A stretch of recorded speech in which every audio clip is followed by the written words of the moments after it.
Well, good day, friends, and welcome to Pitbull 214 Podcasts. I am Rick Perales, Air Force vet, and your host for this program. This program, as I said many times, is to provide the veterans and their families information on organizations, resources, services, operations, people, events that are out there. And there are thousands, literally thousands, that are out there that are intended solely for our vets and their families. Problem I've seen, and many other agree with me, is that the vets don't know about these programs. And these programs can be truly life-changing if we could connect the two. My purpose is to try to do some of that connection, bring the subject matter experts onto my program to talk about what they have for vets and how it works if the vet qualifies, and all the details, or at least preliminary details, so then they can go to the website and see more about it. If you look at the programs I have, I've already put some that are very valuable and have made a world of difference in the veteran's life. So that's my primary purpose. My secondary purpose is try to connect the veteran community by having veterans tell their war stories to other veterans. That's been very enjoyable as well, and I'm looking for unique, heroic, and interesting, informative stories for vets. So if you know of one such vet that has a story like that, I'd appreciate it if you throw them my way, and I'll contact them and see if it's something that matches up nicely with Pitbull 214. So that's the purpose. Today's program is going to be the second part of that, an experience of someone I admire greatly. But before I get to that, a couple more things. Monday is Memorial Day. By the time you see this, it would have already passed. So I hope that you are, in some form or fashion, doing something to honor our vets, our past vets. This isn't Veterans Day, it's Memorial Day. We're honoring our vets that have passed. And I think it's very important to also get your children involved so they start understanding what it means to be American. I'll tell you, there's a great program, and I'm going to get them on my show. It started at the Dayton National Cemetery. And very briefly, it started because a kid at the University of Dayton was working at the cemetery part-time, maybe an internship, and he saw a soldier or two being buried, and there was no one there. And he went home, told his mom, "Hey, this isn't right." The two of them came up with this, the final salute. Now they have email lists, and they actually say, Sergeant so-and-so, United States Army, is getting buried. And these people, these veterans that have passed, that have no family or friends, they put an alert out. And I'll tell you, I've been to about 10 of them, and they all have at least 50 people from the community, and most of them have much more than that. It's really heartwarming to see. And it started from something simple. And this kid saying something's not right here. So anyways, I hope that we can all raise a generation of children that understand just what those veterans did and just what it means for our country. I will be celebrating by giving a couple speeches at Memorial Day events. My speeches will be for the Sons of Union veterans of the Civil War. One at 10, I think, and the next one would be about 12. And I really, truly enjoy that. I enjoy seeing the people out there honoring our vets. And if there's any little thing I can do to help that, I'm happy to do so. The war's still going on. Good transition. We've lost a number of military members. We will likely lose more. I don't know. Nobody knows when this war is going to end and how it's going to end. If we have to start engaging again, of course, that's going to be more people, more service members that we lose and get injured. So I just ask my friends out there to please pray for and keep in mind all those young men and women that are out there doing what they think is necessary to maintain our way of life. Now, I wanted to share with you an event that went on just this past Wednesday, and I have several pictures of it. Colonel slash Dr. Cassie Barlow was my guest a couple weeks ago, talked about veterans moving forward, a one-stop program for vets and their families. Everything that they could possibly need as a veteran was there. And it was a job fair as well, which veterans need jobs as well. So, anyways, I'm going to share some pictures just to show you the kind of event it was. It was the ninth event. It was very successful, although I will say the weather, we had a bad storm here. And so I think that kept some folks home. But it was a great program. Cassie Barlow does a wonderful job. I got to connect with a lot of people, and I hope you enjoy the pictures that you see there about this event. So now let me give you a soft introduction of our next guest. Colonel retired Darrell Whitcomb flew in Vietnam. He flew for a group of pilots called the Ravens.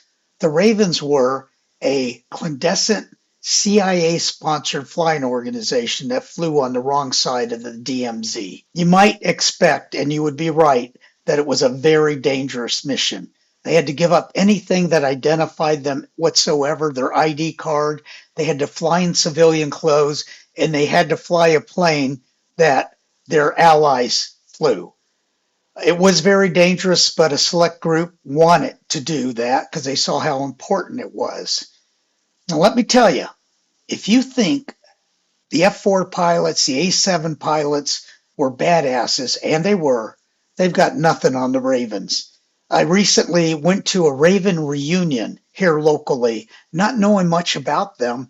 I got to meet them, and I'll tell you, they're real and they are badasses.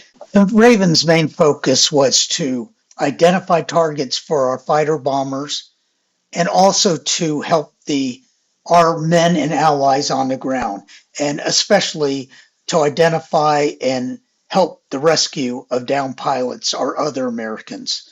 The account of one such rescue was penned in this book by Darrel about the rescue of Bat 21. I think you'll find that that situation is similar to the F-35 rescue that happened recently in Iran. Difference is technology was older. They didn't have the intelligence that we had for this recent rescue. So the rescue in Iran was pretty clean, involved many agencies, several three-letter agencies, and we got them out cleanly, like I said. The rescue in Bat 21 and back in Vietnam was not as clean. People died and we lost aircraft. But it is a demonstration of our country, how we are different, that we believe no man or person should be left behind.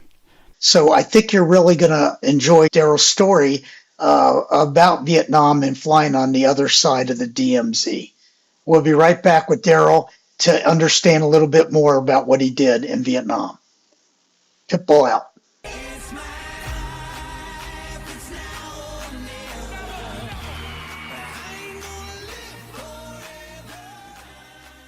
Well, good day and welcome back to Pitbull 214 Podcast. I am your host for this show, Rick Perales, retired United States Air Force veteran, and I'm very proud to be with you today. I am so excited about our guest today. I will explain to you that as knowledgeable as I am, relatively speaking, about military matters, I never knew about this group. They're called the Ravens. I'm sure many of you out there do. Didn't know about it. And as a county commissioner, I was invited to a reunion, and anything that's military reunion I tried to make. That was what my strength was. And I went to this reunion and they were Ravens. And I will tell you, these guys were raising some hell. They enjoyed being together and they enjoyed what they enjoyed, and they had some stories, and I was just fascinated. I'm not going to steal any of the thunder. With us today is Darrell Whitcomb. He was a Raven, and he's going to explain what that means and how he came about being one and what they did. It's just fascinating, and this whole program was classified for so many years. Part of the reason many people don't know about it, but now he can share with us what they did and how they did it. And I'm telling you, folks, these are some brave men. And I am just humbled to be with Darrel today. Darrel, welcome. Thank you for being with us today. My pleasure. Yeah, Darrel, why don't you start with your beginning, where you grew up, your parents, and how you got interested in flying? Well, I'm a child certainly of the World War II generation. Grew up in Southern California in the 50s and the 60s. And back in those days, our life centered around spending our summers at the beach without shoes. We all became surfer punks. We grew up to the music of Jan and Dean and the Beach Boys and all that hoorah stuff. And as I was in my teenage years, I started kind of thinking, forward where I want to do. I certainly want to go to college and do those kind of things. And then we started hearing about this someplace there called Vietnam. Something's going on over there. And so with all that in the back of my mind, when I looked around, I realized that my interest was really in aviation. Again, in Southern California, we had Lockheed Martin plant there, Douglas. Airplanes were around us all the time. We had military, Navy, Air Force. And so I said, gosh, I want to be a pilot. I want to be a military pilot. So I looked around at the options to doing that. And I discovered that there was this new school up in Colorado called the Air Force Academy. Wow. So I went through the nomination and application process, received a congressional appointment, and off in the summer of 1965, I head up to Colorado Springs, where I discovered there's not as much air up there as there is at sea level in Darrel, let me California. interrupt you, sir, if I can. Yeah. To be completely frank, as I understand it, the Air Force Academy wasn't your top choice, was it? Actually, I wanted to go to the Naval Academy. This is true. Because again, Long Beach, which was my hometown, was a Navy town. And so but when I looked at everything, I decided that the place that made the most sense was the Air Force Academy. So I applied to that. And my congressman notified me that he thought I had a competitive record and he was short on nominees for the Naval Academy. So he also nominated me for the Naval Academy. And so in April of 65, when the appointments came out, I got a package of information saying that I'd been accepted to the Air Force Academy, and I got a nice letter from the Naval Academy saying I was second alternate for the position. Okay, so not being any fool, I accepted what was in hand, and I'm going off to the Air Force Academy, except that about a week later, I get a package from the Naval Academy saying, you have been accepted for the class of 1969 at Annapolis. Wow. So for the first and only time in my life, I went down and I sent this thing we called a telegram. Remember that back in those days?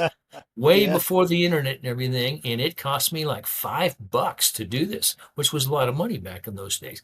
So I sent a telegram to my congressman and I said, sir, I've already accepted Air Force, but now I've been accepted at the Naval Academy. I would prefer to go to the Naval Academy. And the next day, I got a telegram back from him saying, no, you're going to the Air Force. It's a done deal. You got the better of it. Okay. So off to Colorado Springs that I I, love that I story. go. Yeah.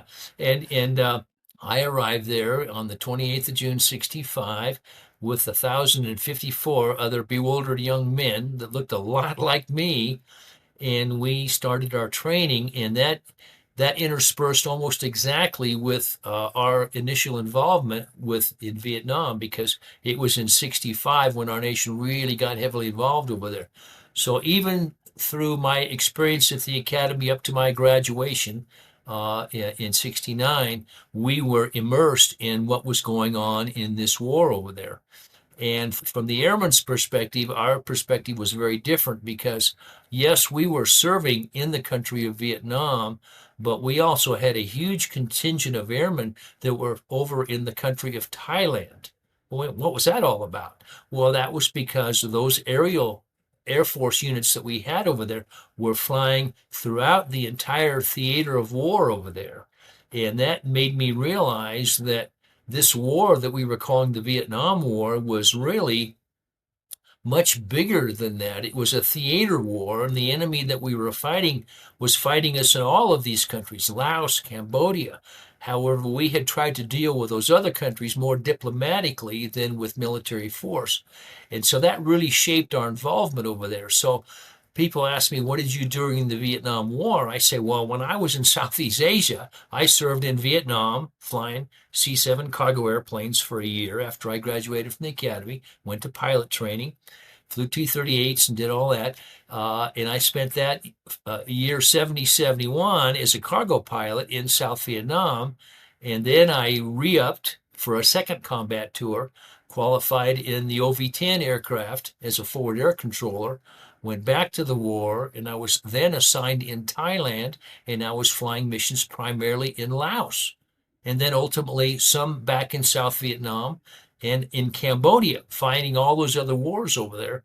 And when I'd been flying OV-10s for about 6 months, we got briefed on this program called the Ravens. And I kind of knew about them already through the grapevine. But this was a group of young airmen, very much like myself, who chose to go into the country of Laos covertly at the time because, again, we had signed a treaty saying that Laos was neutral, and we were trying to handle all that diplomatically. But in reality, the North Vietnamese army that we were also fighting in South Vietnam was in Laos, fighting against our allies in Laos. And so we had to fight them, but we had to do it covertly. And that was the Raven program. So when I went over to the Ravens, I reported to an air base, Udon Air Base in northern Thailand, turned in all my military clothes, put on civilian clothes, and went into the Raven program in Laos. Let me interrupt you there. What a great story. So, as I understand it, they didn't tell you a whole lot about what you were going to do, but you knew that the chances of getting killed in the Ravens was greater than the high chances of getting killed when you were flying the OV-10. Is that correct? It was a different part of the war. When I was flying the OV-10, I would be at higher altitudes and I would be out over the Ho Chi Minh Trail. I would be over around the demilitarized area between North and South Vietnam. And there, the threat we had to worry about primarily were the larger caliber guns. 23 millimeter, 37, 57 millimeter guns, and sometimes surface to air missiles. But when we went into the Ravens, again, that was a covert program at the time. So we had to fly the airplanes that were indigenous to the Laotian Air Force. And for us, that would be the little O-1s. And when we were flying the O-1s there, they had Laotian markings on them, as you can see in that photograph there. And you can see the camouflage type of clothes that we would wear, but it was basically blue jeans, camo shirt, and then we were armed to the teeth while we were flying our missions because we never knew what was going to happen. And we there working with our indigenous allies in northern Laos, fighting the same North Vietnamese people that we were fighting in the country of Vietnam. We flew at a much lower altitude. So there, I was within rifle range of Right. every soldier down there on the ground, and many was the time when I came home with bullet holes in my airplane. In fact, the time that when I was shot down, I was flying one of the Raven O-1s, and a guy put several bullets into the bottom of my engine, and my engine quit. And fortunately, I was able to put the airplane down in friendly territory, so I was okay. But so I have one more takeoff than I have landings in my logbook. You had a few close calls, did you not? Well, there were many. Again, out there, we were working with indigenous Laotian forces as the Ravens, and so it became very personal. I really got to know these guys that I was working with, and understood their cause. The conditions were very austere. We were flying very, very far forward into northern Laos to an area called the Plain of Jars. We were fighting basically North Vietnamese conventional forces. I mean, there were Pathet Lao guerrilla forces in the area, but we were fighting the North Vietnamese army, regiments, brigades, battalions, artillery, armor. This was real big time war, okay? And we were doing it with our little O-1s. And so I was doing essentially the same mission as a forward air controller. I was the link between ground power and air power. And I would talk to the ground commanders and the teams that were down there. They would tell me and point out for me where the enemy targets were. The fighters would come in, the F4s, the A7s, whatever we had. I would mark the targets for them and then clear them in to release their ordnance and work very hard to try to get these guys exactly on target. And I say that because you always have to remember, just the other day you saw in the news where some of our airplanes were shot down by friendly fire, right? There's no such thing as friendly fire. Everything that we shoot, everything that the enemy shoots is unfriendly. The trick is to make sure that we're putting the ordnance where it needs to go, so we, through our efforts, are killing the bad guys and not the good guys. Okay, it's none of it is friendly, and this was one of the things that we as forward air controllers did, especially as the Ravens, when we were working with our indigenous forces on the ground and bringing in the strike flights to lay down their ordnance. We had to really work very hard to control the fighters to get them or to get their ordnance on the correct targets. This is a big deal. That was one of the things we did as Ravens. So, my dad actually was a F4 mechanic in Thailand for tours. And I understand the separation of families. You don't see the kids walk, the birthdays, but you weren't married at this time, were you not? Not yet. So I was single at the time, you bet. So you did three consecutive tours. Yes, I did. Yeah, It was easier to do that without someone back home and kids back home, I imagine. this is true, Okay, and what? that's Okay, part of why I did that too. so, talk a little bit. What I really appreciate in the books I've read and your the videos that I've watched was a camaraderie between you and the other guys, and even between the locals. Um, and I take it that it was just you guys were all somewhere on borrowed time. I mean, you guys were living a dangerous life, so there was a lot in common there. So I guess it was easy to get close with each other. Well, it certainly was, and any good combat unit like that, you will have a bond that really grows amongst you. When I was flying the OV-10 in my base in Thailand, I was there with about 100 other guys. And so I was with a very, very large group. And of course, we all bonded. We flew missions together. We shared common threats. We shared each other's joys and heartbreaks. We lost some guys. We had some guys wounded. We experienced all of those things. And it's a huge, huge bonding force that remains to this day. I just before you contacted me this morning, I was on the phone with a guy that I flew OV-10s with in Thailand in 1972. And, That's when amazing. we get together, it's like the friendship has never ended. The conversation has never ended. These bonds that you generate with other individuals when you go through the unbelievable experience of combat, they're lifetime bonds. And then when I went into the Ravens now, I was in a much smaller group. I was about five other Ravens. And so again, we flew together on a daily basis. We lived together. We ate together. We knew each other stink. I mean, it was that close. We were truly brothers in arms. And those friendships endure to this day. The picture that I provided to you of the Raven next to the O1, that is not I. That is a good dear friend of mine by the name of H. Owenby, who unfortunately has passed away. And I can assure you that when we put him into the ground, he had a Raven honor guard right there with him. So these bonds are very deep and very enduring. And of course, too, working with the same ground forces, you get to know these people. You know their voices. You can tell when they're excited, when they're scared, when they're fearful and everything. And up there, the primarily the Hmong tribes with whom we worked, they were fighting for their lives. The North Vietnamese were trying to annihilate them. I mean, there was no bones about what was going on here. And so when we were out there, we would break the conventional rules that normally direct how Air Force planes fly and everything. We broke those rules all the time because our priority loyalty was to those forces we were supporting. I can remember one day I went out to fly and the weather was real, real bad. The clouds were right down covering the tops of the mountains and we couldn't get any fighters in weather like that.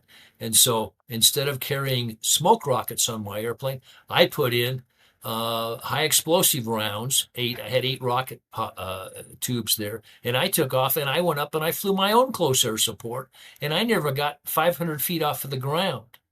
And of course, when you're down there and you're that low and you've got the windows open on little O 01 there, you're putzing around at 90 knots. The whole experience becomes extremely sensual because you feel the airplane, you're hearing things over the radio. Of course, your eyes are telling you what's going on, but in many cases, you could see it, smell it, and sometimes even taste it because you were down there right in the middle of the fight. And sometimes it was extremely personal. I bet. Darrell, you talked about the aggressive part and leading the fighters in on targets. Talk a little bit about the other work that you did in the search and rescue when, say, one of our people went down or our troops were lost or something. That was a big part of your job as well, right? Everybody did. Everybody was trained to do search and rescue. And that was because you have to remember where we were in the war. Our nation was getting out of the war. Our leaders were bringing us home. So nobody wanted to be the last guy shot down, the last POW, the last guy killed in the war. So when one of our guys would get shot down, search and rescue would become the priority mission. And so all of us, number one, were prepared ourselves to be that smart survivor on the ground. But we also knew how to contact our rescue forces, what we needed to do to get in, to make contact with a survivor, to locate him as precisely as possible, to show the rescue forces where to come and get them, because we knew that the enemy knew we put high priority on bringing our guys home. And so when somebody would get shot down, they would know it pretty quickly, and they would do everything they could to try to capture that guy or those guys if it's a larger aircraft. And so many of these rescues became battles in themselves. I mean, some of them huge. We had one big rescue that took place in South Vietnam called the Bat 21 rescue, which was a very long and involved rescue. It played out over 18 days. And in that process, we had several other airplanes shot down so that at one time we weren't looking for just 1 or 2 guys. We were looking for 5 or 6. And the good news is we got several of those guys out. The bad news is in the process of doing that, we had several other guys killed and lost in that, to include one complete rescue helicopter, Jolly Green 67, that went down with a crew of 6. None of those guys came home until later when we went into the site 15 or so years later, and we excavated and found their remains and brought them home for decent burials. But so some of these very rescues themselves were turned into huge battles, and some of the most epic stories to come out of the Vietnam War, from at least from the Air Force side, have to do with our rescues. And of course, we wouldn't do that just for our airmen. We would do that for any of our Americans that were struck out. We did these for, we had special forces teams going along the Ho Chi Minh Trail, and they would get discovered and attacked by enemy forces. We would use the same tactics and techniques to do them. Out in the Gulf of Tonkin, the Navy had their helicopters. They had even submarines that they would use for guys who were down in the water. They'd try to rescue them. So rescue was a big deal in the war, like I say, not just in Vietnam, but in Southeast Asia. In fact, if you read one of the classic books about rescue in that war, it's the title of it, Search and Rescue in Southeast Asia, because we lost all kinds of planes all over South Vietnam, Gulf of Tonkin, North Vietnam, Laos, and Cambodia. And our rescue forces could go to any of those places as necessary to recover our young men. And Oh, it didn't make Darrell, any difference if they were Army, Air Force, Navy, Marine, or in purple. many cases, our allied forces. We did this for them too, you bet. That's one of the things that we can do. And I guarantee you right now, you don't hear much about it on the news, but all this fighting that's going on over in Iran right now, we have rescue forces in theater. They are ready to respond, and they will respond finest kind and as violently as they need to be to bring our young men and women home if necessary. Amen. Hey, talk a little bit about the philosophy between of how responsible all you just talked about. Our troops know we're going to go in there and we're going to try to get them out, right? That's a big deal. No other country does that or has that same philosophy as I understand. Well, it's part of the American way of war, and it is pragmatic in this sense that we have to be careful with our military forces because there are only a finite number of them. And it takes a long time in terms of assets and energy and training to take some young man or woman out of American society and train them to be a B-2 pilot. Okay. There aren't a bunch of those folks out there. So when we are committing those young men and women into combat, we can't afford to lose them. We certainly expect that we're going to take losses. We always take losses in war. But the same thing with our F-15 kids, F-22s, the F-16s. And again, not just the United States Air Force, but all of our services. We want to minimize our losses as much as possible because, again, there's only so many of these folks. And so it's when we send our young men and women into a war, especially a war of limited objectives like this war in Iran is, we only expect to lose a certain number of them. We will take losses, but we want to limit those losses as much as possible. And again, we have to remember that some of these communities of individuals that we have are so small that we have to limit the losses. We saw this. Let me give you a historical vignette here.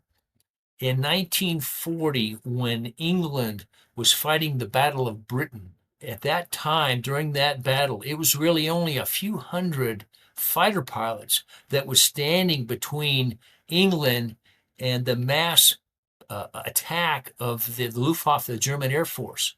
And every single day, Churchill wanted to know how many pilots do we have available today. They were literally, that small number of pilots was literally a center of gravity for what was going on at that time. And one of the things that he did quietly behind the scenes, but he massively expanded his rescue forces at that time so that if a British pilot went down, even deep out into the North Sea, they would be able to get out there and rescue them and bring them home. Conversely, when the German pilots were shot down over England then and bailed out, they were immediately captured and no longer available to the Luftwaffe. So you can see the dynamic there. We're doing everything we could to protect that small group of pilots who were the point of the spear of the British defense at that time. In fact, there was one moment when Churchill went into the command center and he's watching the battle take place. And he turns to his air commander and he said, "What are our reserves at this time?" And he said, "Sir, we have no reserves. Everything we have is airborne." And so that small number of pilots was so critical that that was a great motivator to make sure that we develop good rescue and recovery forces. And that holds forth to this very day. That is amazing. That is so. Let me tell you what I'm going to do, Darrell. I am going to scroll your information for my viewers out there. Darrell's written books. He's on social media, interviews. He has so much more to share. Unfortunately, I don't have the time for him. We've touched on a few things, but I'm going to share that with my viewers. So I encourage you to order his book and to look him up because I'll tell you, last night I was up until late watching his videos. It was better than Hollywood. How about that? How about that for a compliment, Darrell? Well, all I can say is that as a young man, my nation gave me a great opportunity to go off and study and learn at the Air Force Academy, which led me into a life of aviation, which I have enjoyed and still enjoy to this very day, although I'm no longer actively flying. It gave me the opportunity to serve actually in two wars. I also flew some in Iraq later on. And then I also had the opportunity to do an airline career, which is The airlines are a classic and a critical part of our whole national identity. I mean, they're part of who we are. And then again, I might point out too that when on my third tour, when I was at Nakhon Phanom, Thailand, there we had a young lieutenant come on board as one of our new intelligence officers, a young gal by the name of Christine. She and I eventually married. We've been married now for over 51 years. She's given me three beautiful young men and women who are now giving us lots of grandbabies, and they're all off doing wonderful, great things, and life is good. You know, Darrell, you're a hero. You don't like that. Well, nobody likes being called that, but you are. And we can't thank you enough. You're blessed too. A lovely, beautiful family. And your story is just amazing. I'm going to ask you one more question and we're going to have to get off. We're in a critical time now in our country. As you mentioned before, our troops are fighting a war. What advice, our country is just it's just in a bad spot. What advice would you give all the folks out there? You've been on the front line. You know what it was like in Vietnam to not get much support. A different war, different time, but there wasn't a whole lot of appreciation there. Now there is for Vietnam vets, much more. What advice would you give the folks out there about supporting our troops? Well, something you have to remember is this whole thing starts with Iran. Our nation is divided on this, and that's not a good thing. But you want to remember always, all wars are always ultimately about politics. And that is certainly what's driving it here, and certainly on our domestic front too. The president has the authority under the Constitution to send us into battle. Okay, he can do that for lots of reasons, and all of our more recent presidents have done that at one point or another. However, to go to war, he needs to engage the nation because armies fight battles, military fights battles, nations fight wars, okay? And at some point, the president's going to have to come to the nation and make it very clear to us why we need to fight this war, how he anticipates it's going to turn out, and it will never turn out the way he anticipates. There are always going to be twists and turns, but he has to make the case to the American people through our Congress so that they will support taking our nation to war. Because, again, it's going to take great resources or it could take great resources on the part of our nation to fight this war. I don't think the president's made the case quite yet. I certainly support him in understanding what he's doing because over the years I have looked and watched and I have seen how Iran has made it clear since the revolution in '79 that they want death to America. They want death to Israel, and they have carried that out. So many of our soldiers that were wounded and maimed and so horribly hurt in Iraq and Afghanistan were hurt using Iranian weapons. They've been killing and harming our young men and women ever since that their initial declaration of war against us back in the early 1980s. And we've just tried to kind of ignore it and think, well, they'll just go away. Well, they're not going away. We have to accept the fact that in this world there are some people who do not like us. They do not want Will us to never, ever exist. like us. That's right. And they never will. And the only That's thing right. that they understand is peace through strength. And so now is a time, in my opinion, where we need to use this strength to take care of this threat. And I think we're certainly blessed at the military leadership that we have. General Kane, he's as good as they come. He is a tremendous officer. I've seen him speak. I trust him, and I think that he's going to lead us through this. So, again, that's my opinion, based on my lifetime experiences and everything. Sometimes you have to fight. It's been such a pleasure to be with you today. And again, I'm going to give information to my viewers so they can look at more, hear more about what you say. The Ravens, what an amazing, amazing story. And for my viewers, before we got on the air, I asked the Colonel if he would sign Bat 21 book for me and send it to me. And he agreed to do that. So I look forward to reading that book. Colonel, again, thank you so much, sir. Thank you for your service. Thank you. God bless you all. You as well. And we'll be right back with Pitbull 214.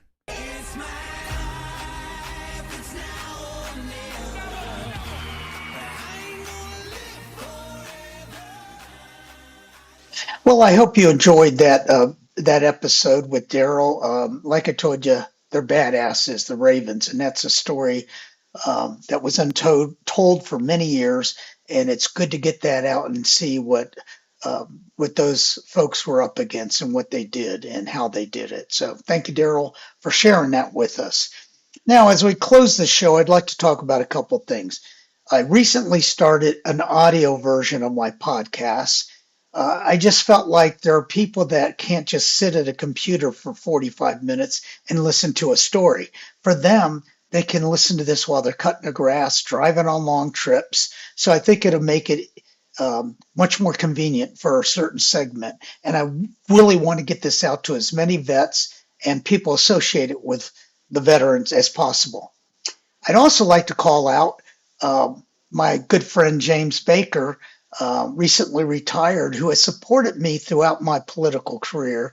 And he is also supporting me now in my second career, if you will, podcaster. So if any of my viewers out there are inclined to donate, just know that anything you donate is greatly appreciated and will be well used in helping me get the word out to the veterans and help our vets.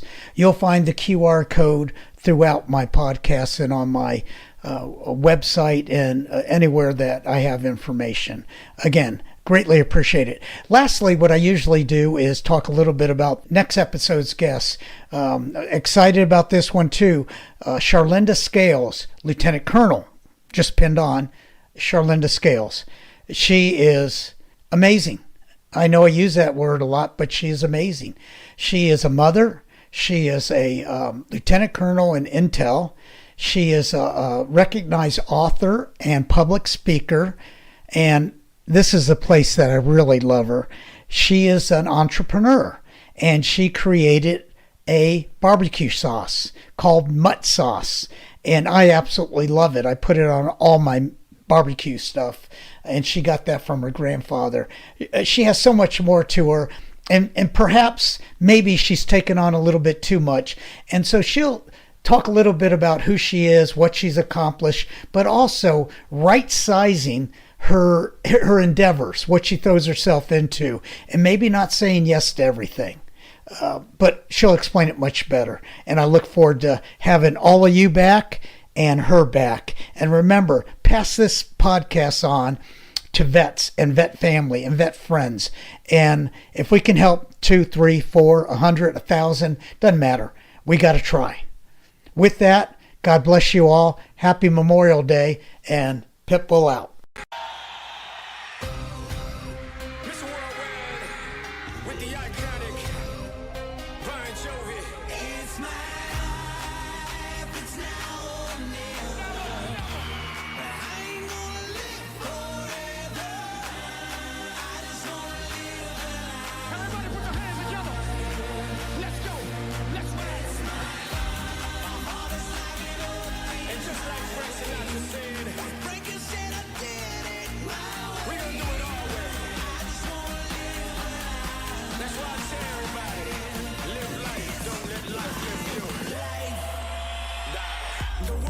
To an end. Don't let it scare you out of living. Look at me, mom, against all odds. A little baby boy did it. Escape poverty, did it. Hit the lottery, did it. I let all these boys do the rap and me. I'm a man of my word, I live it. Every day I say thank you. Every day I give thanks. Every day's Thanksgiving. Living is giving. Introduce NASCAR to a new culture. Winning. Every second, every minute. Every hour, every day, every year I'm here. Just live your life like Frank Sinatra your way and have no fear. Now